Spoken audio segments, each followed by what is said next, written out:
यदि तुम 1000 वर्षीय क्रिस्टल बियर को बिना क्रिस्टलाइज पाते तो ना ही शीशी और ना ही गुयू को तुम्हारे लिए अपना बलिदान देना पड़ता और तुम तीनों मिलकर भेड़ियों के झुंड को आसानी से हरा सकते थे।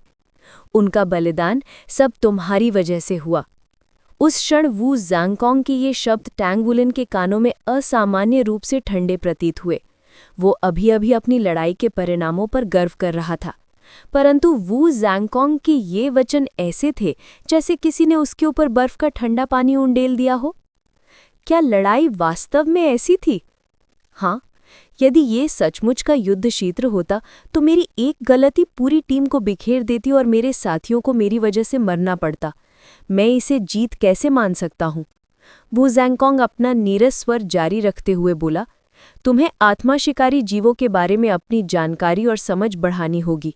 ये मत सोचो कि आजकल आत्मा जीव कम हो गए हैं तो उनका अध्ययन बेकार है। इसके विपरीत आत्मा जीवों की गहन समझ तुम्हारी भविष्य की साधना में अत्यंत सहायक होगी। शोध से पता चला है कि हम सोल मास्टर्स की 90% से अधिक आत्मा कौशल किसी न किसी समय आत्मा जीवों से ही आए हैं। इसलिए आत्मा जीवों को समझना वास्तव में अपने प्रतिद्वंदियों को समझना है। इससे स्पिरिट असेंशन प्लेटफॉर्म में तुम्हारे जीवित रहने की संभावना भी बढ़ती है। तुम सब अब तक समझ ही गए होगे कि जितनी देर तुम स्पिरिट असेंशन प्लेटफॉर्म में जीवित रहते हो उतना अधिक लाभ मिलता है। तुम्हें अभी बहुत लंबा रास्ता तय करना है। टैंग वुलिन की आत्मा सोल के विकसित होने का उत्साह पूरी तरह से मिट गया था। सही कहा, अपनी अज्ञानता के कारण मैं अपने साथियों पर बोझ बन गया हूँ। ये सोचते ही उसके हृदय में कड़वाहट उतर आई। गुयू और शीशी मेरी वजह से मरे। आज की सुबह की कक्षा में मैं उन आत्मा जीवों के बारे में पढ़ाऊंगा जिनसे तुम कल मिले थे। उनके विशेष गुण और अलग-अलग स्तरों पर उनकी क्षमताएं समझाऊंगा। वू ज़ैंगकोंग ने निष्प्रिय भाव से घोषणा की। अचानक टैंग वुलिन के शरीर में एक सिहरन दौड़ गई। उसने बगल में देखा, गुयू उसे हल्का सा सिर हिलाकर संकेत कर रही थी। उसकी गर्दन पर ठंडे पानी की एक बूंद गिरी। वो कांप गया और तुरंत उसका दिमाग साफ हो गया। धन्यवाद, टैंग वुलिन ने धीरे से कहा। क्या हुआ? शीशी ने उसकी ओर देखते हुए पूछा। स्पिरिट असेंशन प्लेटफॉर्म में हुए अनुभवों के बाद पांचों छात्रों ने नए उत्साह के साथ पढ़ाई शुरू कर दी, जैसे इनके अध्ययन की इच्छा को कोई नया आत्मा कौशल प्राप्त हो गया हो। वू ज़ैंगकोंग को अब उन्हें पढ़ाई के लिए प्रेरित करने की जरूरत ही नहीं थी। यहाँ तक कि ज़ैंग यांगजी ने भी टैंग वुलिन की टीम के प्रति अपनी नाराजगी छोड़ दी। उनके दिमाग में सिर्फ दो बातें थीं, पढ़ाई और साधना। रात को टैंग वुलिन और वैंग जिनसी एक ब्लू सिल्वर ग्रास की डोरी से जुड़े दोहरी साधना का अभ्यास करते थे। अपेक्षा के अनुसार इस तरह साधना की गति व्यक्तिगत साधना से थोड़ी सी अधिक थी और दोनों को ये व्यवस्था अत्यंत लाभदायक लगती थी। इसके अलावा टैंग वुलिन की स्पिरिट सोल के विकसित होने के कारण उसकी साधना गति अब पहले से कहीं तेज हो गई थी। भले ही वो अभी भी अन्य प्रतिभाओं से पीछे था, पर अब अंतर तेजी से कम हो रहा था। फिर भी इतनी कम अवधि में उनके स्तर को पार कर पाना असंभव था, क्योंकि उनकी साधना में बड़ा अंतर था। व्यस्त जीवन व्यक्ति को पूर्णता का अनुभव कराता है। कम से कम टैंग वुलिन ऐसा ही महसूस कर रहा था। सप्ताह भर वो पढ़ाई और साधना करता और अवकाश के दिनों में ब्लैकस्मिथ एसोसिएशन में मू चेन से सीखने जाता। मू चेन बाहर से भले ही सौम्य लगता था, परंतु शिक्षक के रूप में वो अत्यंत कठोर था, यहाँ तक कि मैंगटियन से भी अधिक। एक दिन की फोर्जिंग के बाद टैंग वुलिन सप्ताह भर की पढ़ाई से भी अधिक थक जाता था। लगातार थकान के बावजूद मू चेन की शिक्षा में टैंग वुलिन की फोर्जिंग क्षमता धीरे धीरे बढ़ती जा रही थी। मू चेन की शिक्षण शैली मैंगटियन से बहुत अलग नहीं थी। वो अभी टैंग वुलिन को स्पिरिट फोर्जिंग नहीं सिखा रहा था, बल्कि उसकी नींव को पूर्ण बनाना और छोटी सी छोटी गलतियों को सुधारवाना उसका मुख्य उद्देश्य था। छोटी गलती भी हो जाए तो वो उसे बार बार अभ्यास करवाता जब तक कि पूर्णता प्राप्त न हो जाए। पूर्ण नींव टैंग वुलिन ने कभी नहीं सोचा था कि ये इतनी महत्वपूर्ण होती है, क्योंकि वो पहले ही तीसरे स्तर का ब्लैकस्मिथ बन चुका था। लेकिन मू चेन के अधीन 1 महीने की पढ़ाई के बाद उसने पाया कि अब वो 1000 रिफाइनमेंट के तीसरे स्तर के कार्य 10% तेजी से कर सकता है। लगातार फोर्ज करते हुए टैंग वुलिन समझने लगा कि पूर्ण नींव कितनी मूल्यवान होती है। पूर्ण नींव का सबसे महत्वपूर्ण पहलू ये था कि इससे किसी भी अतिरिक्त या अनावश्यक आंदोलन को पूरी तरह से समाप्त किया जा सकता है। सीधी बात, यदि हथौड़े की चोट परिपूर्ण हो तो उसका प्रभाव पूर्ण होगा, पर यदि वो थोड़ी सी भी विचलित हुई तो परिणाम कमजोर पड़ जाएगा। हालांकि इससे रिफाइनमेंट पर कोई हानिकारक प्रभाव नहीं पड़ता, पर एक धातु को 1000 रिफाइन करने में कितनी चोटें लगती हैं। यदि हर चोट परिपूर्ण हो तो 1000 रिफाइनमेंट अधिक प्रभावी होगा और समय बचेगा। जब टैंगवुलिन ने यह अनुभव मूचेन को बताया तो मूचेन पहली बार मुस्कुराया। उसने फिर 1000 रिफाइनमेंट की विभिन्नता समझाई। ये विभिन्नताएं इस बात पर आधारित होती हैं कि रिफाइनमेंट प्रक्रिया में धातु को कितनी चोटें लगती हैं। कम चोटों में उत्कृष्ट रिफाइनमेंट। एक ब्लैकस्मिथ की क्षमता उसके 1000 रिफाइनमेंट की दक्षता से ही मापी जाती है। ये समझकर टैंगवुलिन पहले से भी अधिक गंभीरता और मेहनत से पढ़ने लगा। अब कक्षा 0 के छात्रों के लिए हफ्ते में एक बार स्पिरिट असेंशन प्लेटफॉर्म में प्रवेश करना अनिवार्य हो गया था। वो हर बार अत्यधिक सावधानी रखते और आत्मा जीवों पर तभी आक्रमण करते जब पूरी तैयारी हो। परंतु सतर्कता का अर्थ ये नहीं था कि हर बार लाभ ही होगा। भाग्य की भी आवश्यकता थी। यदि दुर्भाग्य से कोई ऐसा दुश्मन मिल जाए जो उनसे कहीं ज्यादा शक्तिशाली हो तो वो तुरंत बाहर निकाल दिए जाते। एक बार तो ऐसा हुआ कि जैसे ही टैंगवुलिन प्लेटफॉर्म में प्रवेश किया, उसे एक अत्यंत तेज 1000 वर्षीय आत्मा जीव मिल गया। वो कुछ कर पाता उससे पहले ही गंभीर रूप से घायल होकर बाहर निकलने पर मजबूर हो गया। देखते ही देखते पहला सत्र समाप्ति के करीब पहुंच गया। शिक्षक वो, क्या हमें अब भी अंतिम परीक्षा देनी होगी? टैंगवुलिन ने आश्चर्य से पूछा। बाकी चारों छात्रों के चेहरे पर भी आश्चर्य था। उनकी कक्षा के लिए पहली ग्रेड की अंतिम परीक्षा व्यर्थ लगती थी। ये अहंकार नहीं, बल्कि पिछले 3 महीनों में हुए बदलावों पर विश्वास था। गुयू पहले ही रैंक 19 के चरम पर पहुंच चुकी थी और रैंक बू से बस एक कदम दूर थी। टैंगवुलिन भी रैंक 15 के चरम पर पहुंच गया था और रैंक 16 से ज्यादा दूर नहीं था। केवल 6 महीनों में वो रैंक 11 से रैंक 15 तक पहुंच गया। ईस्ट सी अकेडमी आने से पहले उसने इस प्रगति का सपना भी नहीं देखा था। सबसे महत्वपूर्ण था उनका लड़ाई का कौशल। स्पिरिट असेंशन प्लेटफॉर्म के अनुभव ने उन्हें अभ्यास करने के लिए मजबूर किया और इस प्रकार उनकी युद्ध क्षमता असाधारण रूप से बढ़ गई। 10 साल के उम्र में वो अविश्वसनीय युद्ध कौशल रखते थे। प्रेसिडेंट यू जेरन ने कक्षा 0 में बहुत निवेश किया था। यही तरीका था इन छोटे राक्षसों को सही ढंग से विकसित करने का। हाँ, तुम्हें परीक्षाएं देनी होंगी। वू ज़ैंगकोंग ने हमेशा की तरह ठंडे भाव से कहा, तुम्हारी अंतिम परीक्षा 2 भागों में होगी। पहला, spirit ascension platform. Spirit ascension platform. पिछले 3 महीनों में वे कुल 11 बार वहां जा चुके थे और जगह से परिचित थे। जब तक भाग्य ने धोखा ना दिया, वे हर बार कम से कम 1 घंटा जीवित रह सकते थे। अब तक का सबसे लंबा समय शीशी का था, 3 घंटे। अब भी उस प्लेटफॉर्म के फायदों का पूरा एहसास हो चुका था और वे हर हफ्ते की यात्रा का बेसब्री से इंतजार करते थे।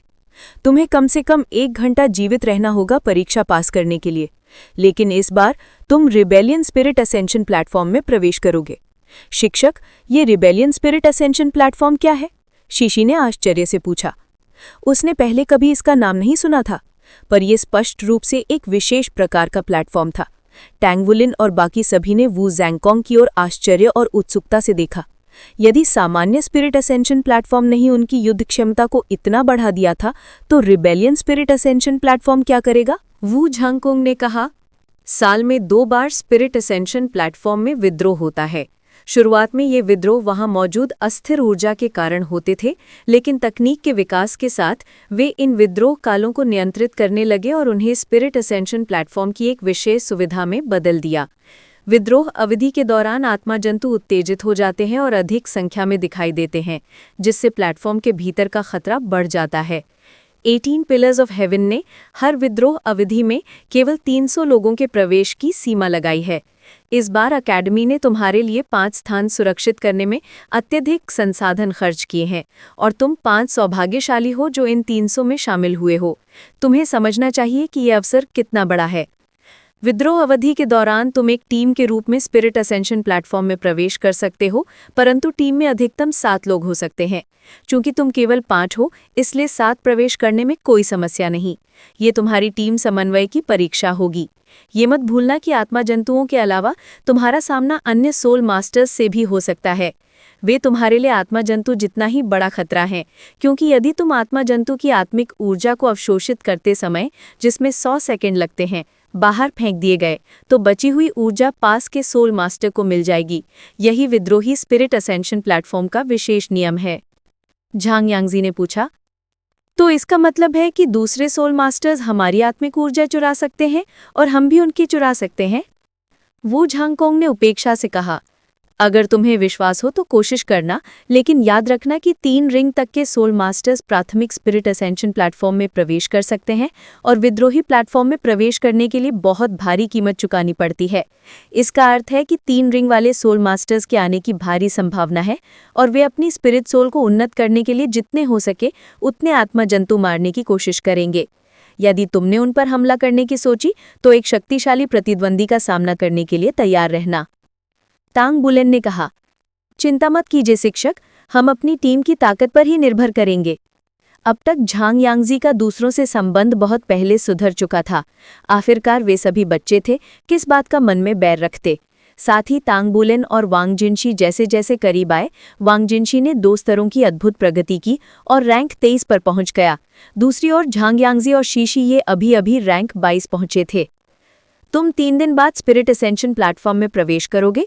ये अगले 3 दिन तुम छुट्टी के रूप में ले सकते हो। आराम करो और तैयारी करो।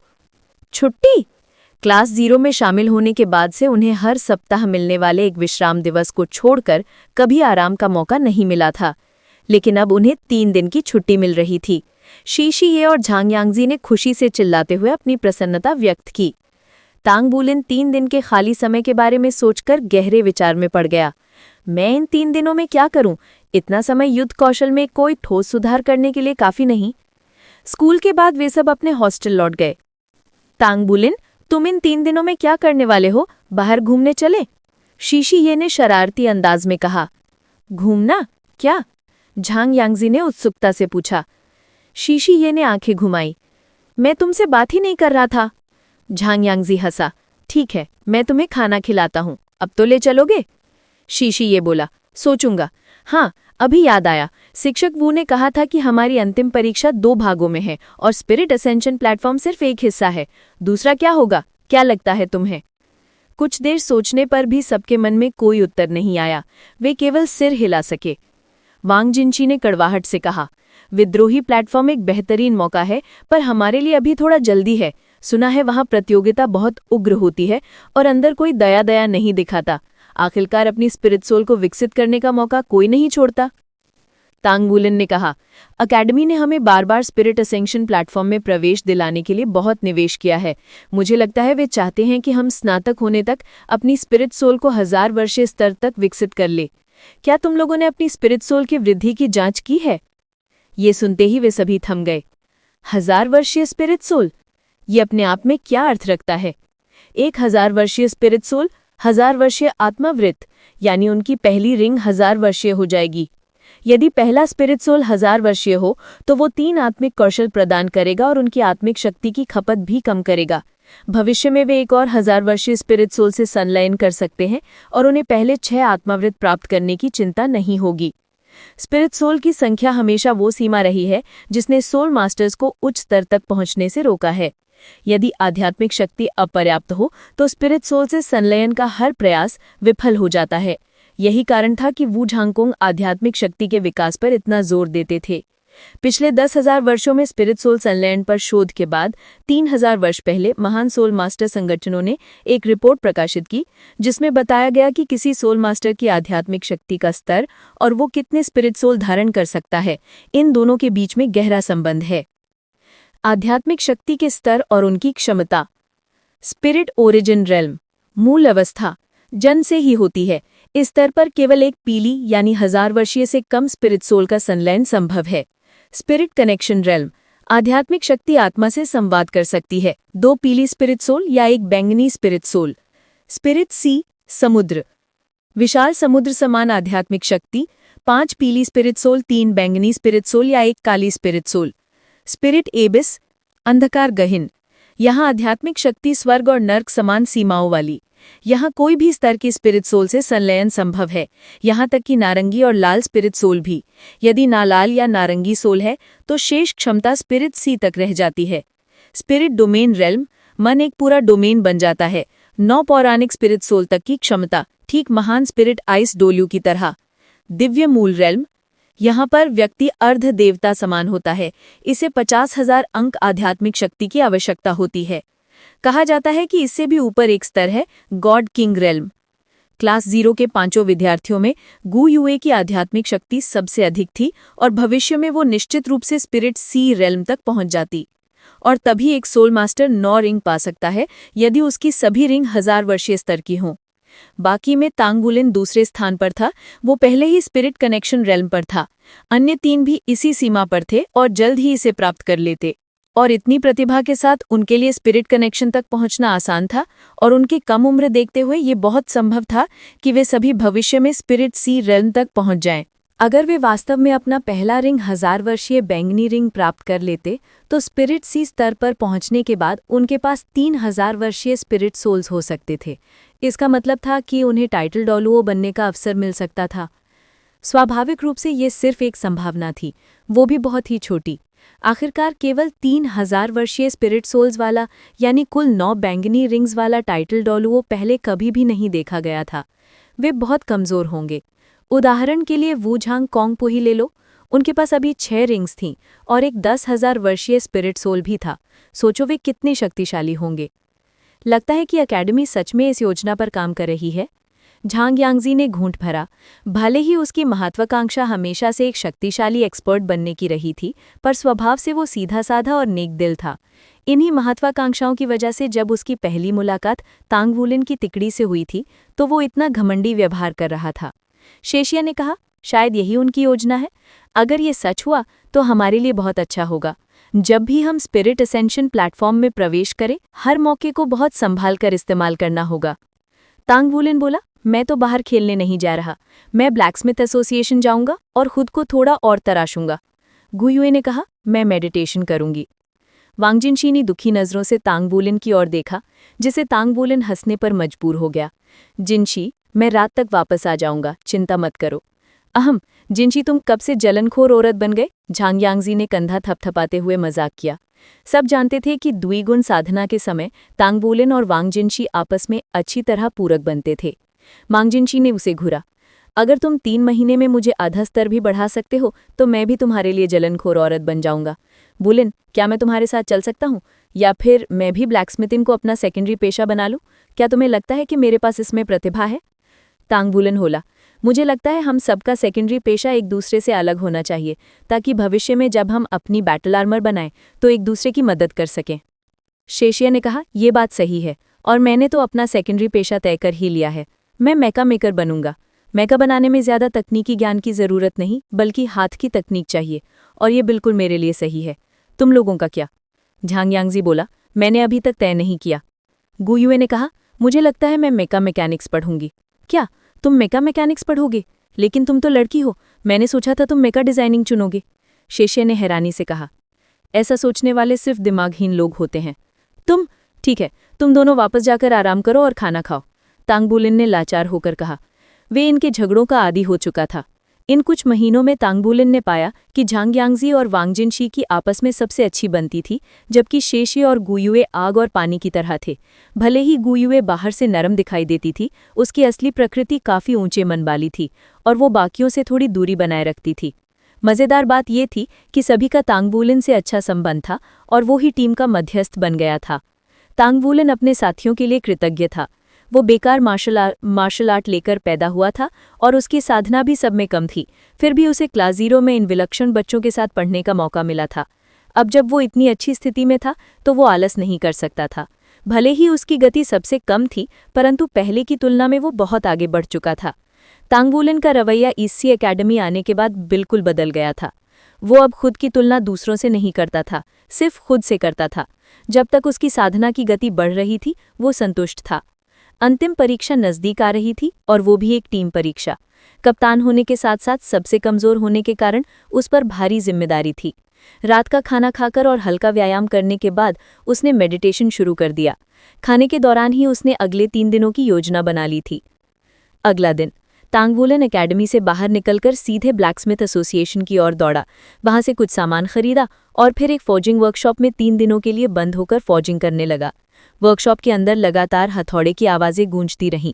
3 दिनों तक वो दिन में यहीं फौज करता और रात को थककर हॉस्टल लौटकर वांग जिनशी के साथ ब्लू सिल्वर ग्रास के जरिए द्विगुण साधना करता। तांग वुलिन, इधर आओ, दिन की फौजिंग खत्म होने पर उसे मूचेन का संदेश मिला। जी शिक्षक, मैं अभी आ रहा हूँ। एसोसिएशन पहुंचकर वो सीधे मूचेन के कार्यालय गया। अब एसोसिएशन के कर्मचारी उसे मूचेन का शिष्य पहचानते थे, लेकिन उन्हें ये नहीं पता था कि ये 9 साल का बच्चा असल में तीसरे रैंक का ब्लैकस्मिथ है। मूचेन के विशेष आदेशों के कारण टांगबुलिन द्वारा लिए गए सभी कार्य पहले सेन यूए के पास जाते, ताकि उसकी असली रैंक छिपी रहे। 9 साल का तीसरे रैंक का ब्लैकस्मिथ, ये बहुत चौंकाने वाला होता। मूचेन ने उसे सख्त निर्देश दिए थे कि स्पिरिट फोर्जिंग तक पहुंचने से पहले वो बाहरी दुनिया में कोई हलचल न पैदा करे। इसी कारण टांगबुलिन अपना ब्लैकस्मिथ बैच कभी नहीं पहनता था। शिक्षक, टांगबुलिन अंदर आया तो देखा कि मूचेन कुछ देख रहे थे। आ गए, बैठो, मूचेन ने कहा। पढ़ाने के समय को छोड़कर उनका स्वभाव काफी शांत था। टांगबुलिन के बैठते ही मूचेन ने उसे एक धातु का कार्ड दिया। टांगबुलिन ने कार्ड देखा। उस पर बेहद जटिल और महीन रेखाएं थीं। उसकी क्षमता इतनी नहीं थी कि वो सब समझ सके, लेकिन वो अंदाजा लगा सकता था कि उसमें कोई गहरा सोल सर्किट होगा। कार्ड पलटते ही उस पर 3 परिचित शब्द दिखे, स्पिरिट असेंशन प्लेटफॉर्म। टांगबुलिन आश्चर्यचकित रह गया। मूचेन ने सिर हिलाया। स्पिरिट असेंशन प्लेटफॉर्म विद्रोह अवधि में प्रवेश करने वाला है और ये तुम्हारे लिए अनुभव हासिल करने का बेहतरीन मौका है। ये कार्ड तुम्हें अंदर प्रवेश देगा, लेकिन सावधान रहना, विद्रोह अवधि वाला प्लेटफॉर्म सामान्य से कहीं ज्यादा खतरनाक होता है। दबाव भी अधिक होगा, लेकिन मौका भी उतना ही बड़ा है। जाओ और खुद को मजबूत करो, अच्छी तरह से तराशो। टांगबुलिन जानता था कि विद्रोह अवधि के स्लॉट्स कितने दुर्लभ होते हैं। अपने शिक्षक की इस उदारता देखकर उसका दिल गर्म हो गया। एसोसिएशन में जुड़ने के बाद ये पहली बार था जब शिक्षक में उसे इतनी बड़ी मदद की थी। धन्यवाद शिक्षक, लेकिन ये बहुत कीमती है। आप इसे बड़ी बहन मूशी को ही दे दीजिए, उसने कार्ड वापस करते हुए कहा। मूचेन मुस्कुराए। उसे पहले ही मिल चुका है। तुम दोनों अंदर एक दूसरे का ध्यान रखना। टांगबुलिन थोड़ा असहज होकर बोला। अकेडमी ने भी हमारी अंतिम परीक्षा के लिए विद्रोह अवधि का स्लॉट दिया है, तो मेरे पास पहले से ही एक है। मूचेन चकित हो गए। क्लास 0 को इतना महत्व मिल रहा है? लगता है ईस्ट सी अकेडमी सच में तुम लोगों को बहुत मानती है। मूचेन जानते थे कि टांगबुलिन प्रतिभावानों वाली कक्षा में है, लेकिन उनकी साधना औसत से थोड़ी ज्यादा थी। हालांकि उम्र को देखते हुए उसकी गति धीमी नहीं थी। एक ब्लैकस्मिथ के लिए मार्शल आर्ट इतना महत्वपूर्ण नहीं होता, बस पर्याप्त सोल पावर चाहिए। लेकिन उन्हें आशा नहीं थी कि इस कक्षा को बच्चों को इतना महत्व दिया जाएगा। फिर भी उन्होंने कार्ड वापस नहीं लिया, केवल मुस्कुराकर बोले, इसे रख लो, मेरे पास 2 कार्ड हैं। एक अतिरिक्त कार्ड से तुम एक बार और अंदर जा सकते हो। विद्रोह अवधि 7 दिन की होती है। दोबारा जाना भी तुम्हारे लिए बहुत फायदेमंद होगा। दोबारा जाना? टांगबुलिन के मन में हलचल हुई। कल से विद्रोह अवधि शुरू हो रही है, इसलिए जाकर तैयारी कर लो। मुझे तुम्हें कोई और चेतावनी नहीं देनी, क्योंकि तुम अपने साथियों से कहीं ज्यादा समझदार हो। लेकिन अगर कहीं मूशी मिल जाए तो तुम दोनों एक दूसरे का ध्यान रखना। जी शिक्षक। टांगबुलिन और मूशी का संबंध कभी बहुत अच्छा नहीं रहा, क्योंकि मूशी के मन में अभी भी उसके प्रति थोड़ी नाराजगी थी। वो अक्सर कहती थी कि उसके पिता उसे मूशी से ज्यादा मानते हैं, जिससे उसकी प्रतिस्पर्धा और बढ़ जाती थी। वो भी कड़ी मेहनत से फौजिंग करती थी और अपने मार्शल आर्ट से तापमान नियंत्रित कर सकती थी। ये कला उसे मूचेन से विरासत में मिली थी। वो प्रतिभावान भी थी और उसकी नींव भी मजबूत थी। वो अब 1000 रिफाइंस के लिए तैयार हो रही थी, लेकिन तीसरे रैंक तक पहुंचने में उसे अभी और समय चाहिए था।